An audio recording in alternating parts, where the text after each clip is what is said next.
જય શ્રી કૃષ્ણ. આવનારી તારીખ એટલે કે 18 જાન્યુઆરી 2026ના મૌની અમાવસ્યા આવી રહી છે. શાસ્ત્રમાં દર્શકો આ મૌની અમાવસ્યાના વિશેષ મહિમા પણ બતાવવામાં આવ્યો છે. શું કરવાનું છે આ મૌની અમાવસ્યાના દિવસે, તો આપણે સંપૂર્ણ માહિતી પ્રાપ્ત કરાવી. શાસ્ત્રમાં બતાવવામાં આવ્યું છે કે મૌનેન સાધ્યતે સર્વમ, કે આ દિવસની અંદર મૌનનું આપણે વ્રત કરવામાં આવે છે. તો પદ્મપુરાણ અંતર્ગત બતાવવામાં આવ્યું છે કે અનેક યજ્ઞ ગણું આપણા જીવનમાં પુણ્યની પ્રાપ્તિ થાય છે. કે મનુષ્ય આજના દિવસની અંદર મૌનનું વ્રત કરવામાં આવે છે.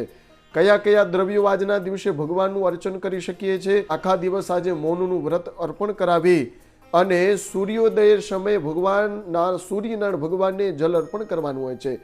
સાયંકાલના સમયે આ પીપલના વૃક્ષ પાસે જઈ પીપલની જમણી બાજુ તરફ એક શુદ્ધ તેલનો દીવો પ્રજ્વલિત કરાવી પીપલ દેવની પ્રદક્ષિણા કરવામાં આવે છે. સાથે પ્રાતઃકાલના સમયની અંદર પિતૃને તર્પણ કરવામાં આવે છે. તીર્થક્ષેત્રની અંદર જઈ પિતૃને તર્પણ આદિ બધી જ ક્રિયાઓ સંપન્ન કરાવી અને ગાયોને ઘાસચરો અર્પણ જો કરવામાં આવતું હોય છે. તો આ મૌની અમાવસ્યાના દિવસે આપણા જીવનની અંદર વિશેષ પુણ્યની પણ પ્રાપ્તિ થાય છે. તો 18 જાન્યુઆરી 2026 આ તારીખ નોટ કરાવી અને આટલી ક્રિયા આપનાથી જો ભગવાનના મૌની અમાવસ્યાના દિવસે થશે તો પરમાત્મા પણ ખૂબ જ પ્રસન્ન થશે અને આપના પિતૃની કૃપા આપના જીવનમાં વિશેષ ફળની પ્રાપ્તિ કરાવશે. નમસ્કાર.